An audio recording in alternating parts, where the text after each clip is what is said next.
以下落嚟係介紹翻俾一啲嘅做本地物流啦，或者進出口物流嘅公司嘅老闆啦。每一日你哋都會面對好多唔同客人 send 一啲唔同嘅一啲古靈精怪嘅 Excel 嘅資料俾你哋。咁冇系統嘅話咧，會令到你哋嘅客人咧對你哋咧個信心下降。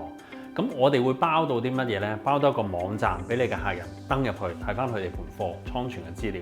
咁除此之外咧，咁我哋會有個系統咧，俾你哋咧可以定期撈翻啲客人嘅 system 嘅資料入翻落系統入面咧，簡單地咧已經滿足到你哋直接將呢啲 raw data 食入個系統，唔使做 Excel 去計㗎啦。咁之後咧，司機嚟到送單嘅時候咧，我哋有埋個登記費嘅系統管理，咁可以令到咧你哋咧出埋一啲嘅飛仔嘅，方便你哋咧解決晒你哋嘅問題嘅。每個月裡面咧要做好多樣嘢，其實一個同事已經基本上解決咗好多啦，就會有埋報表啦、撈單入去啦。做埋跟單、call 客、安排送貨，咁呢一站包辦晒㗎啦。咁講緊都係幾萬蚊嘅啫。後面每個月嘅費用嘅維護費都係講幾百蚊，已經解決晒啦。咁有啲咩問題，想加啲新嘅 function，甚至網站上要點樣設計，方便留言俾我哋，有同事專責聯絡翻嚟。咁而家介紹翻我哋一個咧物流嘅管理系統啦，咁啊比較適合啲本地送貨同埋進出口送貨嘅。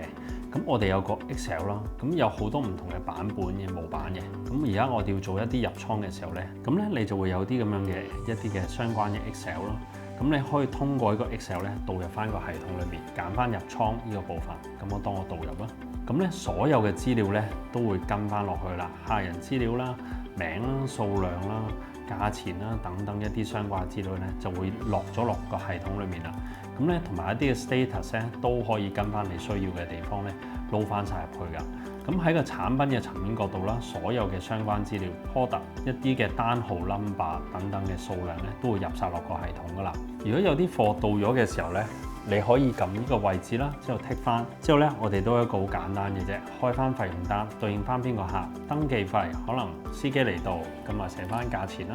用咩 payment 嘅方式，你甚至可以 mark 埋一個車牌嘅相關資料嘅，之後撳 payment， 咁就已經俾咗㗎啦。出發飛仔咧，咁就 complete 咗㗎啦。咁呢張單咧，如果個客要 mark 翻一啲運輸費嘅時候咧，你想開單 invoice 咧，咁有個掣係撳開單，咁就會直接咧就揀翻你開嘅，我要報翻你文件費，應收係幾多錢，咁可以 mark 翻咧應付嘅部分咧係俾翻supplier要俾幾多錢，咁可以一次過咧撳確定咧，咁就已經生成埋張 invoice 㗎啦。咁甚至可以用埋嗰個 WhatsApp 啦群發信息咧就 send 翻出嚟。咁如果要找數咧，個閒找數咧都好簡單嘅，之後撳收款，同埋一啲嘅價錢啦，收咗幾多錢，一啲附件 upload 翻上去都可以。咁呢度咧已經入埋個會計啦，寫埋幾多錢，已付幾多，咁連埋個報表咧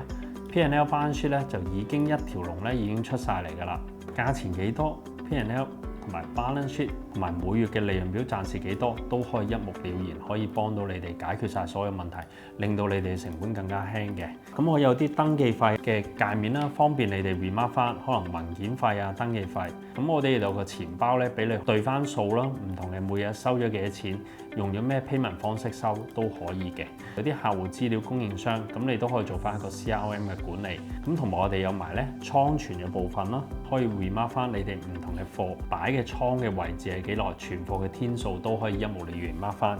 記得 like 同 subscribe， 開埋個叮叮鐘仔就可以第一時間收睇我哋嘅新片啦。